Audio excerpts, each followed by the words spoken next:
ஒரு புதனுடைய காரகத்துவங்களில் நீங்கள் அறிவு சார்ந்த விஷயங்களில் சம்பாதிக்கணுன்றது விதி. தொழில் என்ற புதன் அதிக சுபத்துவமாக இருக்கிறார், உச்சமாக இருக்கிறார், நீச்சமாக இருக்கிறார். ஆனால் குருவோடு சுக்கரனோடு சேர்ந்து அதிகமான சுபத்துவத்தை அடைந்திருக்கிறார். அந்த புதன் யாராக இருந்தாலும் பரவாயில்லை. மேஷ லக்னத்திற்கு புதன் சுபத்துவம். மேஷ லக்னத்திற்கு ஆகவே ஆகாத கிரகம் அது. அந்த ஆகாத கிரகத்தினுடைய தசை வந்தாலும் உங்களுக்கு நல்லது இருக்காது, கொஞ்சம் குழப்புங்க அந்த விதி.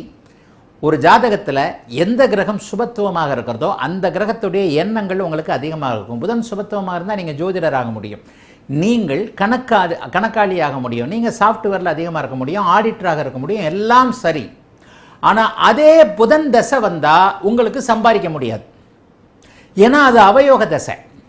இந்த புதன் சுபத்துவமாக இருக்கும்போது புதனின் காரக தொழில்கள் உங்களுக்கு அமையும். நீங்கள் ஜெயிக்க வேண்டுமெனில் உங்களுக்கு நேரடியான கேந்திர கோணங்களின் அதிபதியான சூரிய, சந்திர, செவ்வாய், குரு தசைகள் உங்களுக்கு வர வேண்டும். அப்படின்னா நீங்கள் துறையின் உச்சத்தை, புதனுடைய சுபத்துவ திரையின் உச்சத்தை நீங்கள் அடைய முடியும். இவ்வளோதாங்க இது.